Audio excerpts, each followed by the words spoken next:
Good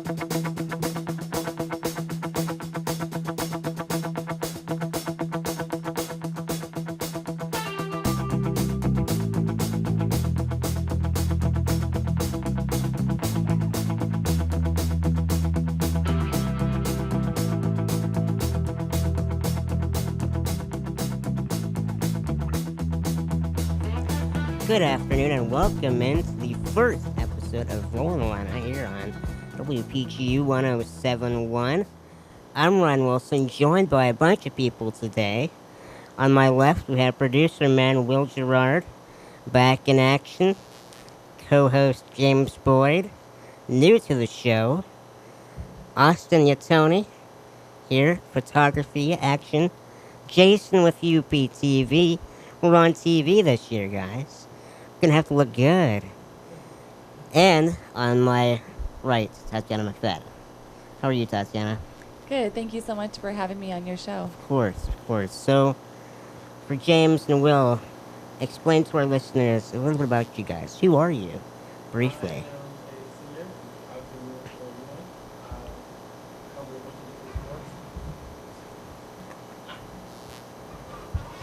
Trust again. I am a senior here at the University of Illinois. Covered a bunch of different sports for the Daily Illini. Currently working for AP, and then, Ryan came to me this summer to join Rollin Illini. So here I am. Feels good to be here.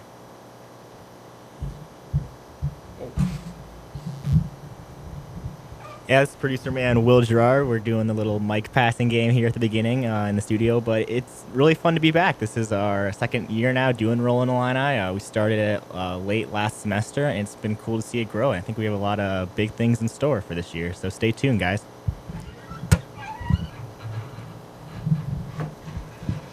And Ryan Wilson back here. For me, I'm a fifth-year senior. You'll see my name in various media outlets, and I also write for the International Paralympic Committee, which brings me back to my right again with Tatyana. So Tatyana, you're coming off a pretty busy summer, I would say. We had the World Championships in London. Went 4 for 4. Not bad. How did it feel getting back into action and with 4 competitions in a row there? Yeah, it was definitely being tough coming back after, the Olympic Games and Paralympic Games last year in Rio. And so the year after is always really tough, but it was a great World Championships. I did 4 events. I did the 2 for 8 and 15, and, it was good to get gold for Team USA in all 4 events. And, it was definitely a tough year. I had an injury coming in the winter. I had blood clots, sadly, and so I just tried to recover as soon as possible, quickly as possible, get back into gear because I didn't want to miss any action. And now I'm transitioning into marathon mode. I'm going to do Berlin, Chicago, New York this year, so I'm really, really excited about that. Good deal. Now, how do you transition from doing a 200-meter or 800-meter to practicing for a marathon? I'm sure there's a big difference there. It's a huge difference. It's really tough. Now we're really transitioning on the long runs. So tomorrow we're going to do probably 22 miles on a Saturday morning right before the alumni football game kicks off. We'll be out there and we'll be coming back, and the game will start and we'll watch the game. So it's just those long workouts, really long tempos, and much tougher than the quick sprints that we got to do over the summer preparing for World Champs. Sure. Now, how does it feel for you to jump back into now 5 days of training a week, 6 days? I'm sure with an injury last semester, there's probably still a recovery process a little bit for you. Yeah, it's definitely been a recovery process this year, but, I'm on the right road to recovery and a really fast one. I got to compete at World Champs, and now I'm turning around and getting ready for marathons. And it's tough, training every day, twice a day, especially being a grad student as well in the College of Education. So we're putting in about over 100 miles a week, and we're lifting twice a week. So the schedule gets very, very busy, but I absolutely love what I do, and I'm really fortunate to be a student as well and competing. Sure. So for marathons, what specifically would you like to work on for yourself? I think for marathons, it'll be tough to get my endurance back after focusing on such of the quicker events like the 200 and the 4 and the 8 and 15. I think that will be kind of like the toughest part for me is kind of pushing that long runs. So tomorrow morning is going to be really tough when we have to do 22 miles and to be a little bit more patient, can't go out as hard, to be a little bit more consistent. So that could be a little bit tougher than, the more of the quicker workouts on the track. Sure, and how does one work up that endurance? I can't imagine doing 22 miles in a day on a Saturday morning, too. Practice. It takes lots of practice. I couldn't do it, when I had a hard time training for marathons. My first marathon was in 2009, and it took me about a year to train for a marathon. And my coach here at the university, Adam, he said, I really think you should do the Chicago Marathon in 2009. And I said, no way, I'm a sprinter. And he told me, just think about doing the 400 meters about 100 times or so on the course, and you'll be fine. So, after that, it's history, and I have great teammates and a great coach, and it's a completely different mental aspect when you're out there. It's really calming. It's just you and the road, and for a long period of time, though. Sure. Yeah, describe the mentality. I know we had Amanda McRoy on here last semester. I know one thing she has said is that sometimes when you're doing a marathon, it can be kind of boring. You're out there all by yourself and pushing away. How do you stay focused for 26 miles? I think you can just to stay focused in a race for 26 miles. It's easier to break down the race in different parts of the course. It depends who you're with, who your competitors around you. Sometimes it can get really busy when you have 4 or 5 people with you. Sometimes it is tough when you're by yourself, or sometimes it is a little bit tougher when you're with one other person. But I just like to break it down, after 8 miles, where I am, how my speed is going, calculating my speed with my distance, and, kind of almost playing a game in my head with myself to keep my mind more entrained, not to lose my focus. But it is difficult because your body gets very fatigued, your back gets really sore, your muscles start to hurt. But it's also really nice having the crowd out there in the marathon as well that can kind of encourage you to keep going. Sure, yeah, I remember hearing a quote from you last year or a few years ago where you were at the end of the marathon in second place and you didn't want to get second, so you burst in the first, even though you're exhausted. I can't imagine that level of determination. And I'd probably just burst up in flames. I'd be so tired. How do you keep going after all that time, even exhausted? That's part of training. I feel like it's conserving in certain areas, and so you can have that last final kick. And it always comes down to sometimes a really tough final sprint. I've had really, really tough final sprints with my teammates or with other competitors around the world, and you have to take into account that you may have to do a really, really hard sprint and kind of get your body ready for that. But you've already put the hard work into it, and you're almost done crossing that finish line, and then you get to relax and enjoy and go have a big breakfast. But it's just, it is hard to stay focused, especially when you are exhausted, but it's part of the training and practice that we put in over time, doing really long distance pushes, like on a Saturday or throughout the entire week. We kind of practice that exhaustion, so we're sadly used to it when it comes down to a marathon day. Okay. And that breakfast, what's a go-to breakfast for you after a marathon? I would definitely say waffles and bacon and, some coffee and eggs, just finding a local diner and eating whatever's on the menu. Okay, and how does one prepare for a marathon? I'm sure, I know there's the pasta involved with the marathon too. How do you stay healthy in terms of food for a marathon? It's eating definitely the right food, getting your protein, and getting your appropriate carbs in, and you you don't you, the carbs are definitely broken down. You want half of your plate to be carbs, and your other portion, 20 grams of protein with your vegetables. So it's really making sure that you have the appropriate balance, and especially recovering. Recoverings can be the tough part after the training for a marathon. You want to make sure that you get your protein in, and I love to make smoothies because you can get everything in one drink. You can get your carbs in, you can get your proteins in, and of course you can have sweets at night. I definitely love to have ice cream or sorbet, just a little bit of sweetness right before I go to bed. Okay, speaking of the smoothies, I saw your smoothie was tested out. Was that by Bobby Fouet? Mm-hmm. Okay. How did that come about?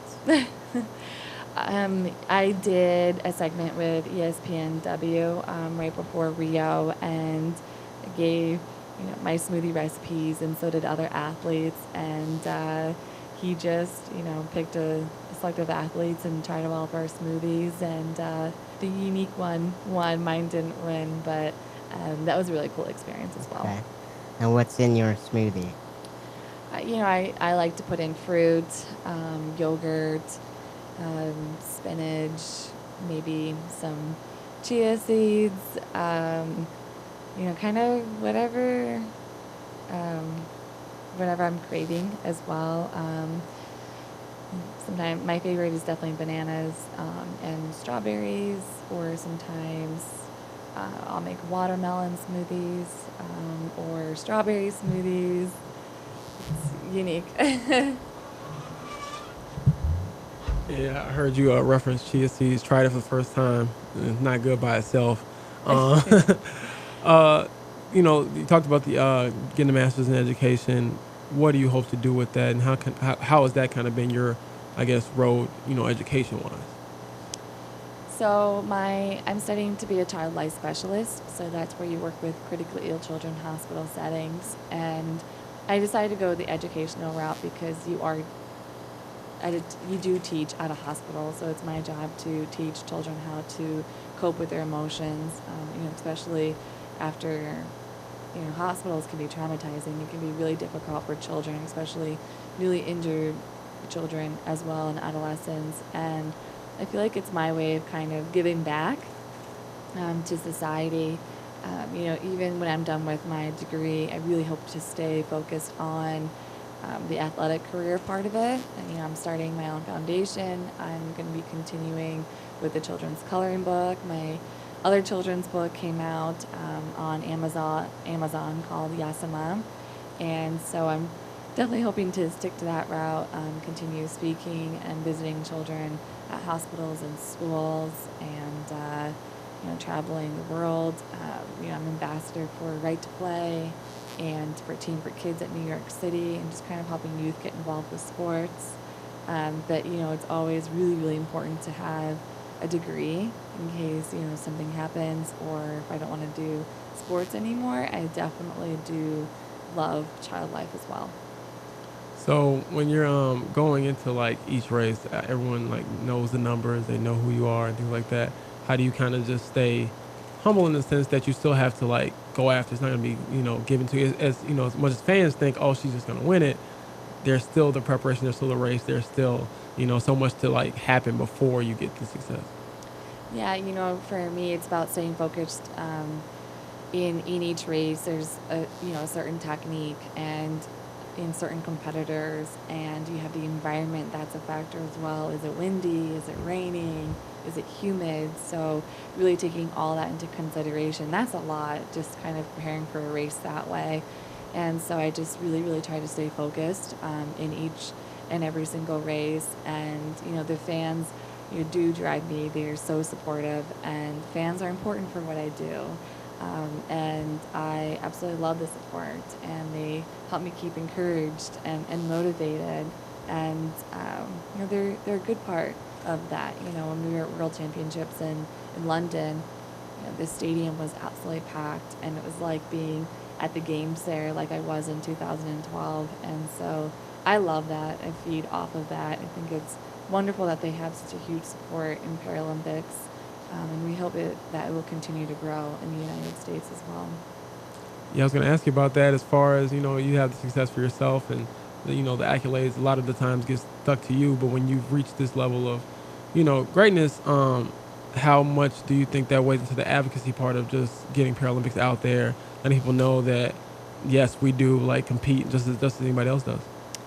Yeah, I think that's been the hardest part. It's being advocate is the most important part. And, I know that there's other Paralympians before me, that really, really tried to educate people on the sport of Paralympics. And I feel like it's my responsibility to do that as well, to help continue to grow the sport and to bring out new competitors and to make it what it should be and exciting as it should be, just like the Olympics. And it's grown so much. I mean, NBC has given us hours for starting in Rio, and we had it in Sochi, and so that's so exciting that we have our own Team USA channel where people can watch us, and that wasn't there in the beginning of my career. And so to try to teach people what Paralympics was really hard, especially because Instagram wasn't on, people couldn't follow athletes, and so social media has definitely been to my advantage, and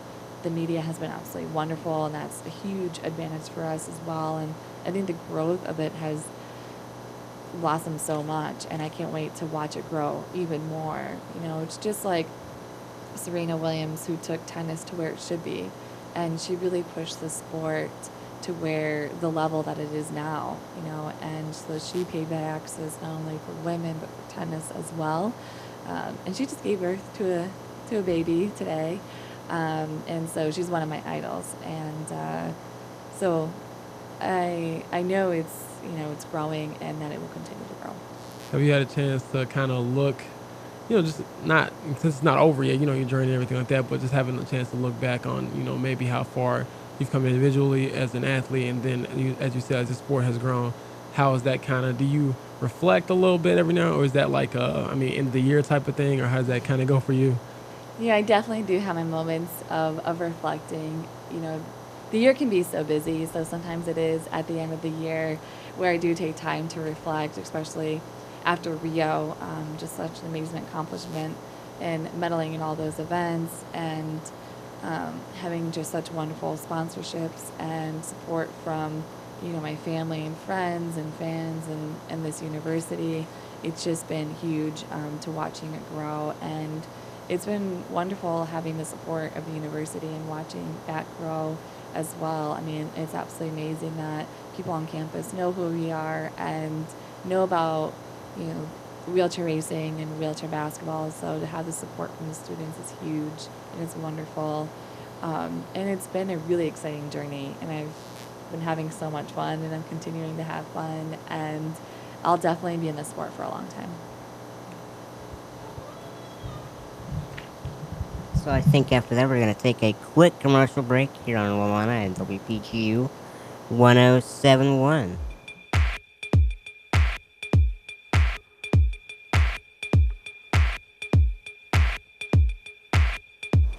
Welcome back to Luana here on WPGU 1071 and UPTV. So Tatyana, before the break we talked about your career and where it's gone and all of that. What do you think for you has been kind of your most memorable or most proud moments? I think one of many proud moments. I think one of them was definitely making the Paralympics at age 15, and then getting a gold medal in London Games, and competing at the Sochi Paralympics for cross-country skiing and grabbing a silver medal there. And getting a medal in Rio for the marathon, because I've never medaled there, and being the Abbott World Major Marathon Series winner last year. That was quite an amazing feat. So I can't really pinpoint on one, because I have quite a few favorite memories. Sure. And we've talked about wheelchair track, but you also went to the 2014 games and did some skiing. What did you like about skiing for you? Skiing was really, really tough. It was tough to come from a winter athlete, coming from a summer athlete into a winter athlete. And I really wanted to do cross-country skiing because it was in Russia and I was adopted from Russia. And it was always a dream of mine to have my adoptive family and my birth family in one competition. And so I went to my mom and, I was like, I think I want to, do Sochi Paralympics. And she was like, oh, do you want to work with, NBC? I can, get that relationship started. And I was like, no, I want to be an athlete. And she was like, oh goodness, what sport? And I said cross country skiing because I had the endurance and you can't get hurt in it like downhill skiing. And I thought it was a perfect idea. And so we called up the Nordic Paralympic coach and he was like, yes.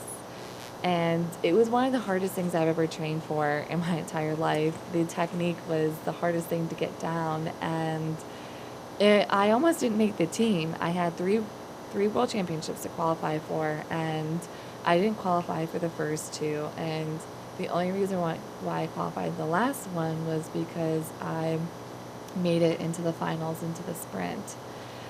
So that was a really, really tough journey. It was a journey of I almost quit because I wasn't doing very well, and I just think, I'm not going to make the team. And but then I dug deep and remembered why I wanted to do it and why I wanted to compete. And making a team was unbelievable, and the whole experience was fulfilling.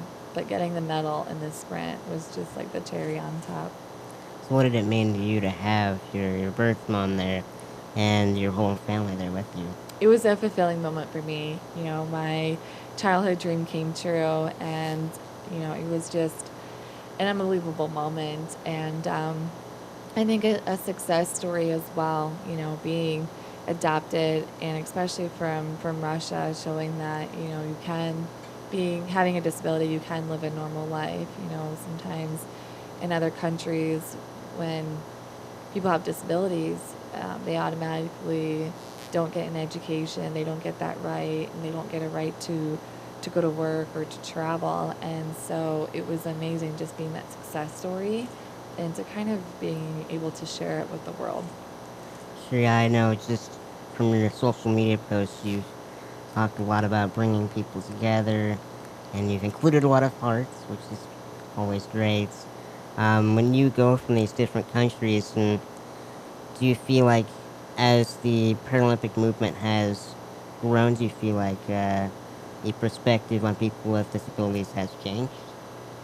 I think so, and I think it's really helped with, having, I've seen that movement happen, especially with the Paralympics, and especially with their social media. I think that's definitely has grown and gotten better, but there's still a lot of improvements to be made all around the world. But I've definitely seen it, and especially going to Tokyo. I was there, and they're getting ready for the Paralympics, and their whole attitude on disability is quite different, and it's amazing. It's a good thing. They're sponsoring more Paralympic athletes, and it's just amazing. Really educating society on what it means to have a disability, and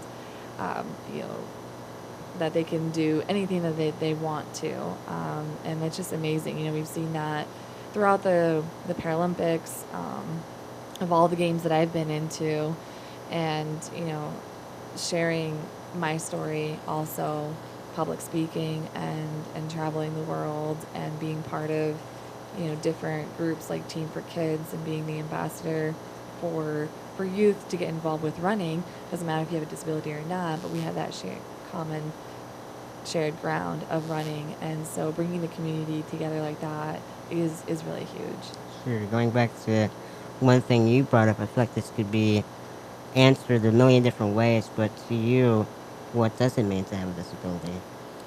I've never thought of myself as, being disabled. I've always thought myself as Tatyana McFadden, a wheelchair racer, an Olympic athlete, a marathoner. I have an undergrad degree and going for my graduate degree, and I've never thought as myself. I never put the wheelchair first. I never put the disability first. And I've always put my name first and what I've accomplished second. That's just the way I've always seen myself, and that's the way I hope other people see other people with a disability. You putting their name first, and whatever they've accomplished second is really important. Sure. Yeah, I know from the Paralympic Committee standpoint, like they always have the name first, and then they have with an impairment or whatever. They never have the disability first before the name, which is an interesting perspective for me. I know when I first started writing for them, I kind of had to learn their style guide and kind of change my writing style to write more about the people instead of the impairments, and I really enjoyed that aspect. But for you, when you've gone around to these different countries, have you ever encountered any barriers or any people talking about your disability, like badly or anything like that? I think traveling around the world, I think accessibility standpoint is definitely unique. Sometimes the rooms are small, or there's stairs to the restaurants because buildings are much older, so it's been there for a long time. But I think the attitude of it is definitely changing. I think that they really respect tourists in general whenever I travel, so I've never had anyone talk. I haven't had anyone talk badly about my disability, but it's definitely been challenging to get cabs, or sometimes finding hotel rooms just a little bit bigger, or ramps, curb cuts. Sometimes that we're really fortunate here in the United States that with everything's accessible, and with the ADA, that we don't really have that too much of a problem. I mean, there's still some issues, but it's much better. We're really lucky. Oh, sure, yeah, I know, and you mentioned Tokyo. I know they had brought up that for them the focus was actually the Paralympic Games, and they wanted that above the Olympic Games, which I had never heard about that before, but I feel like that's probably for them a way to include everybody, and I'm sure that probably mean a lot for any of the athletes too, to include everybody. And yeah, so what would it mean to you for a country like that to have the Paralympics as their focus? Yeah, I think they're just trying to bring up the bar to the next level. I've had many great talks with some of the committee of Tokyo 2020, and I think one of the issues I brought up is London did such a great job of paralleling the games, and that we need to bring it to the next level. And I think Tokyo really understands that, and they're willing to learn and to do everything possible to not only parallel the sport but gain popularity from it. And that's huge, for that side of the world to educate about Paralympics and to bring that excitement to where it really should be. And I'm really excited because they are willing to educate themselves about Paralympics and each sport as well. Each sport is so unique, and each disability is really unique. And so I mean, that's really, really exciting that they're willing to. I'm so excited for Tokyo. I think it's going to be unbelievable games, and I do believe that they're going to bring a lot of excitement and popularity to the sport. I think it's going to help it grow. I think it's going to bring more parallel. I think it's going to bring it back to the United States to help bring that popularity as well, and that growth and that movement kind of all around the world. And I'm really looking forward to it. Good. So if you're on a committee, or if you're interacting with the Tokyo committee, what are you advocating for? I think I'm just advocating for just equality of the sport in general, the Olympics and Paralympics, and because each, country comes and competes. And so it's just saying that, whether if you're a Paralympian or Olympian, we are, we should be on, attention of the equal playing field, the sponsorships, and we should have, the same amount of media and the same hype, and there is no difference, between us. We all train like Olympic athletes and 24/7, and just to bring that growth and education. I think people have an image of what Paralympians are, but it's not, what it really is. And so, I'm really excited. I know that Tokyo is going to do a great job, and they've already starting to do a great job and prepare. And So you mentioned the Paralympics coming back to the U.S.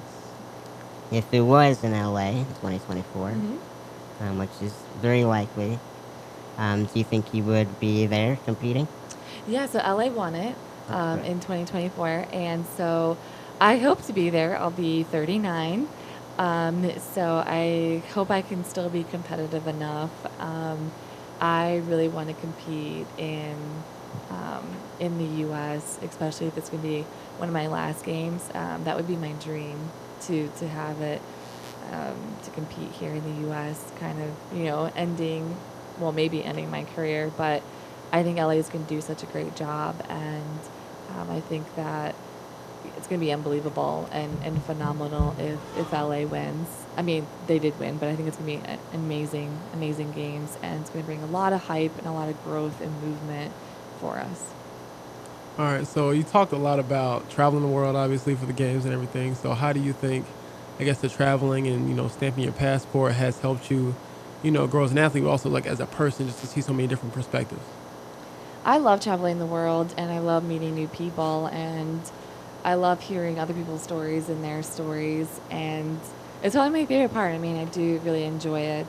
Even though sometimes it takes a lot on your body to travel, I just enjoy every experience, trying new foods, learning about different cultures, and I'm so fortunate to be able to go around the world, and I just try to always do a little of something, to learn a little bit more about where I'm going. So you talked about the foods. What is, perhaps the weirdest thing, or the most, I don't want to say weird, because weird is a term that can be used in different ways, but something that you thought you'd never try and you did, and you were like, this is probably going to go on the bucket list right here? In 2008, we were stationed in Japan, and I love sushi, and so I tried a blowfish, which it's the deadliest fish in the world, and if it's not cut right, then you're gone. And so I decided, why not? I'm heading to the Paralympics in Beijing. I'm going to try it today. And so the local people told me this is the best restaurant, this is the best chef, like he knows how to do it, this is his specialty. And so I said, okay. So I tried a blowfish, and it wasn't terrible. It didn't really taste like anything, but it wasn't terrible. Okay. Was this like, to your coach's discretion or to your teammates' discretion? Or I didn't tell anyone. Okay. And also, when you talked about traveling, is there a place you haven't been that you would like to go?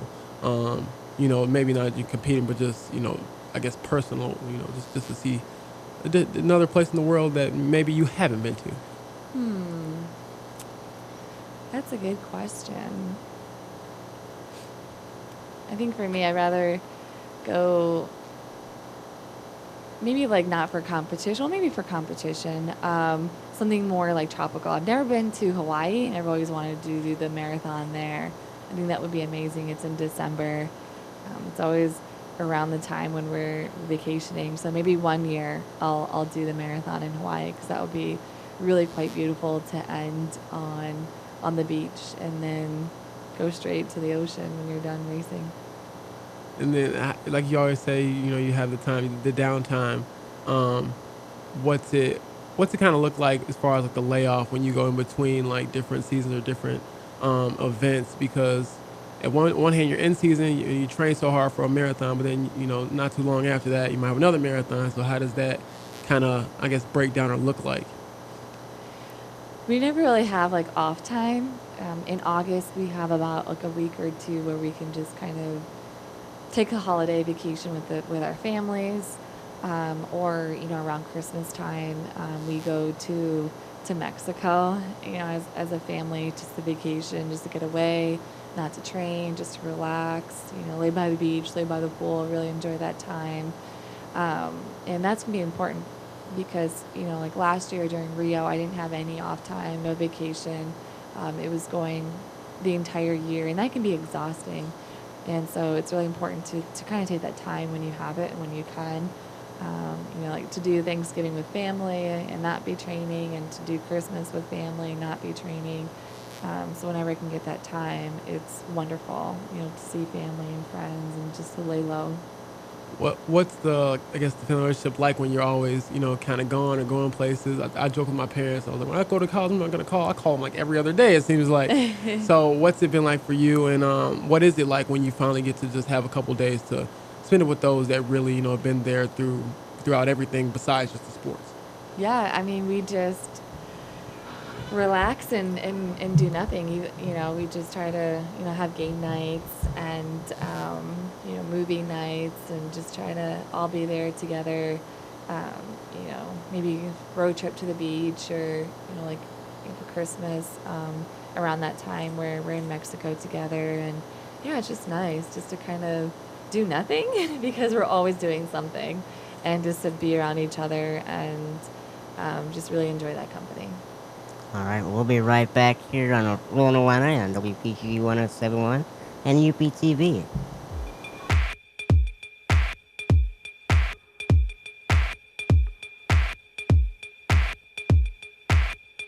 Welcome back to Rollin Illini here on WPGU 107.1 and UPTV, joined by Tatyana McFadden. So Tatyana, when you started here at U of I, you were not just a track person, you're also in wheelchair basketball. Take me through that schedule. I'm sure that schedule would just be ridiculous from when you woke up to when you went to bed. It was really difficult, my undergrad year, especially being a new student and just trying to get the layout of the campus and getting up at 5 a.m. for basketball practice and going to class and then coming back for track practice. It was really hard. It was definitely a really tough schedule, and I felt like I didn't sleep. It was really tough, and but sadly basketball season was so short for me because London Games was around the corner, and I really wanted to do my racing career, and I knew that I had to give up one or the other to fulfill that dream, and sadly had to be basketball. But it was a lot of fun. I really enjoyed the team, and having the crowd support us, during basketball games. But the schedule did get a little easier, not much. But yeah, so it was a short but hectic time in the undergrad. Oh, sure. And that was for 3 years. So I can imagine the practices too. There's probably a big difference between training for wheelchair basketball and doing the workouts, and then track on top of that. It was quite different. In wheelchair basketball, we did ramps one day, we did short sprints, it's a team sport, so then you do a lot of activities where you're doing it together with another person or with 4 other people, where track's much more individual. You're more focused kind of on yourself and your own speed. It's not really, a team thing. Sure. Now that you mentioned the team aspect of track, I'm sure you would like to see your teammates do well.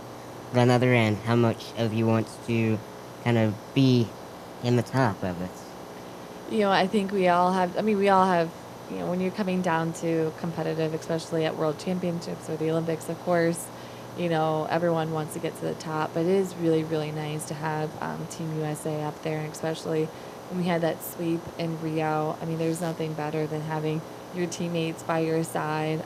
It was just such an amazing experience, and we work really well together, which is amazing. And that's such a nice part, that you can have 2 other people there with you and not just yourself going against the world, basically.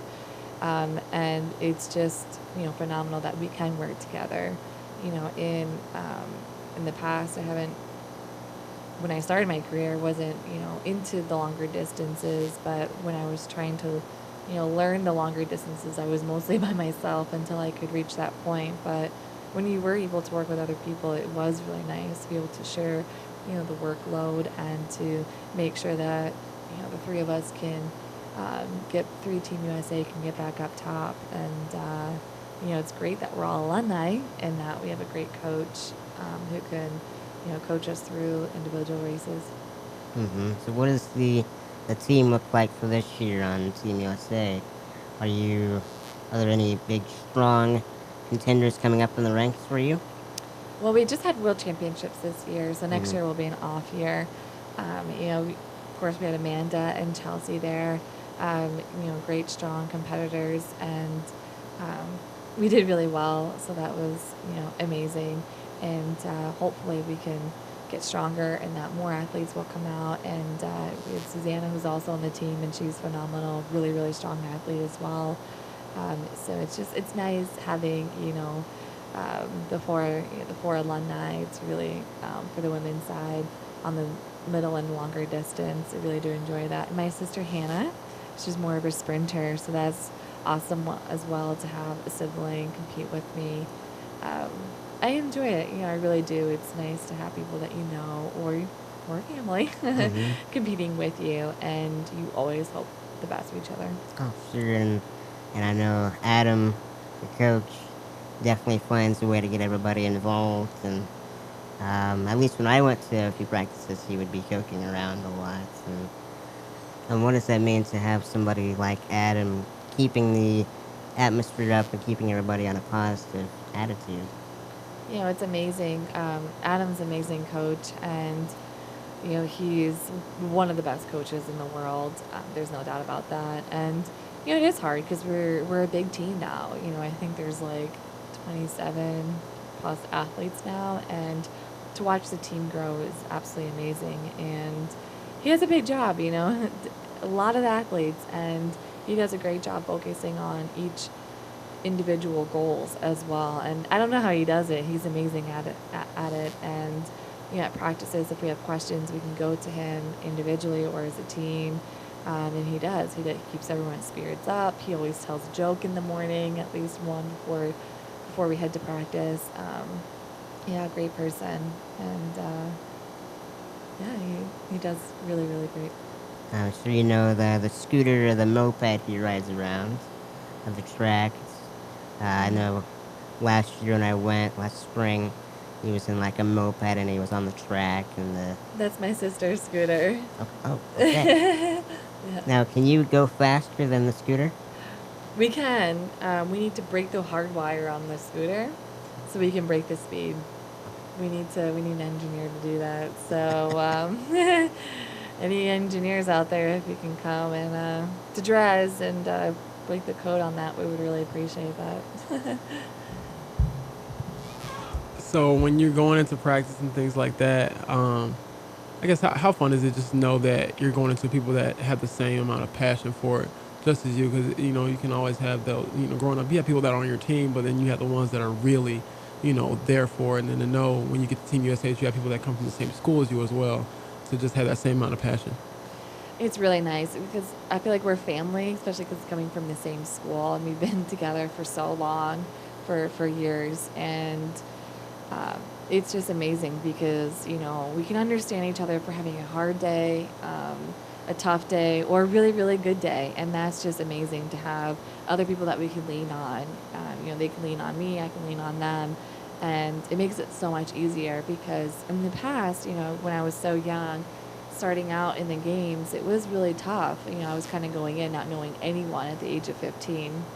It was my very first games, and I didn't really have anyone, to rely on besides, my family and my friends. But having a big team like this at the university and to train each other and to have the same passion, it makes practice like competition too.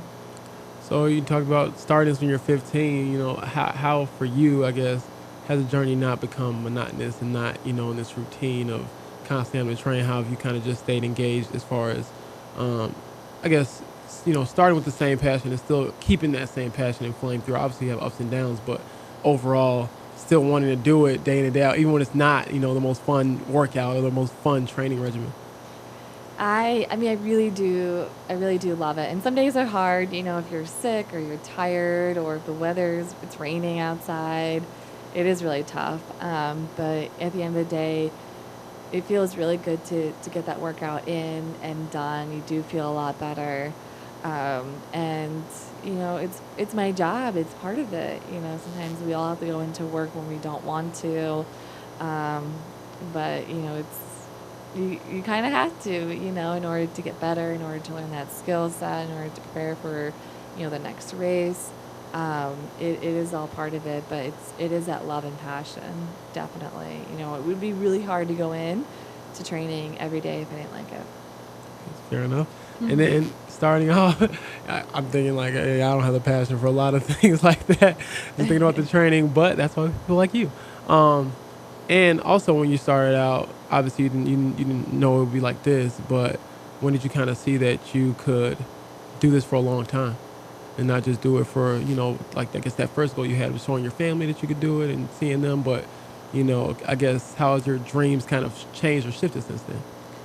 I think, when I was 15, getting a medal, that silver and bronze medal at the games in Athens, I knew I wanted to do this for a long time.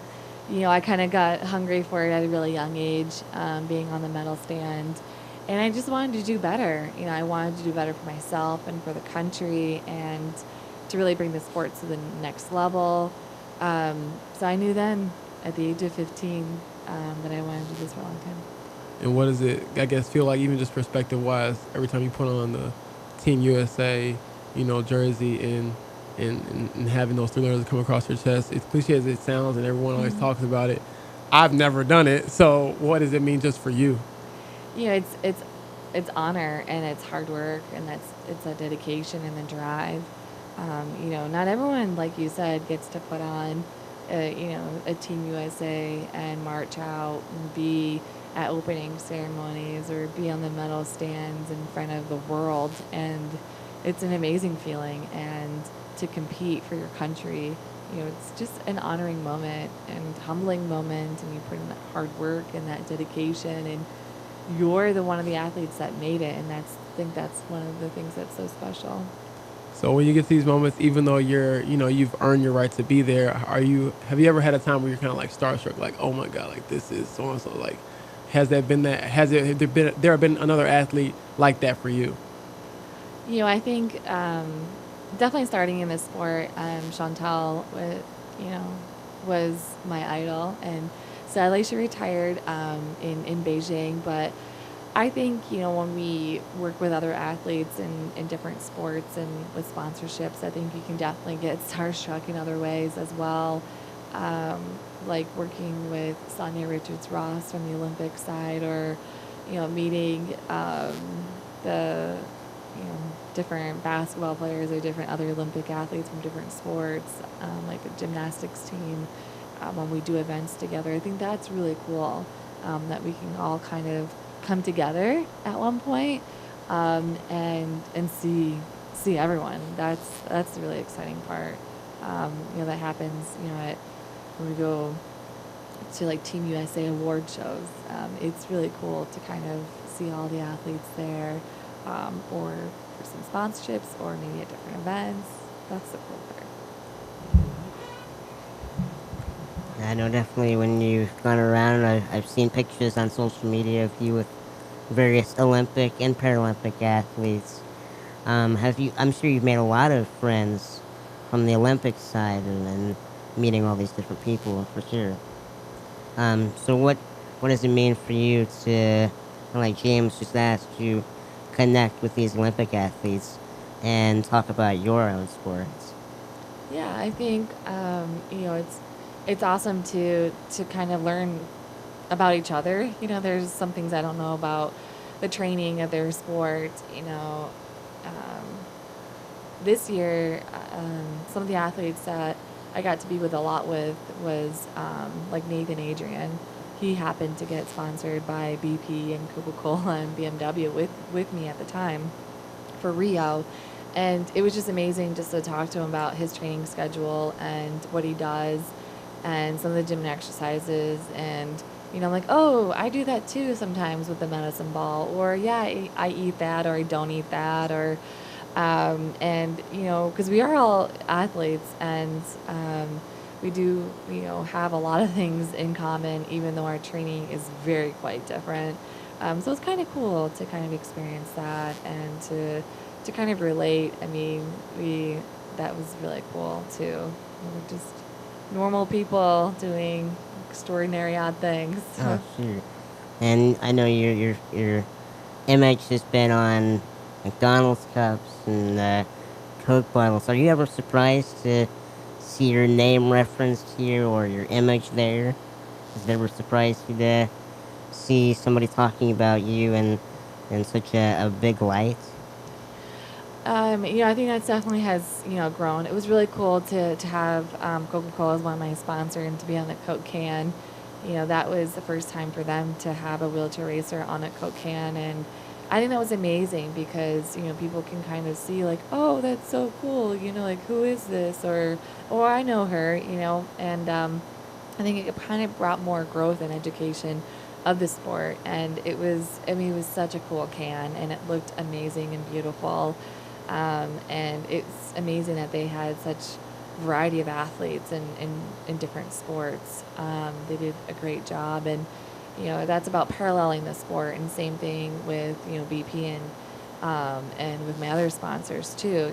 Seeing myself on TV with BP, I saw myself a few times on a commercial, and that was kind of cool, really cool as well. And I'll have people texting me or on social media, messaging me, and that's fun. That's, I like hearing that. Sure. And for a last question, what is next for you? Next big move? School started this week, and Berlin Marathon is at the end of September, and then Chicago and New York Marathon to kind of close out my big and hectic season this year. It's been fun. All right. Well, that is all we have for Rollin Illini here on WPGU 1071 and UPTV. For James Boyd, Will Gerard, Austin Yatani, Jason behind the camera, and Tatyana McFadden, I'm Ryan Wilson. We'll see you next week. Go Illini.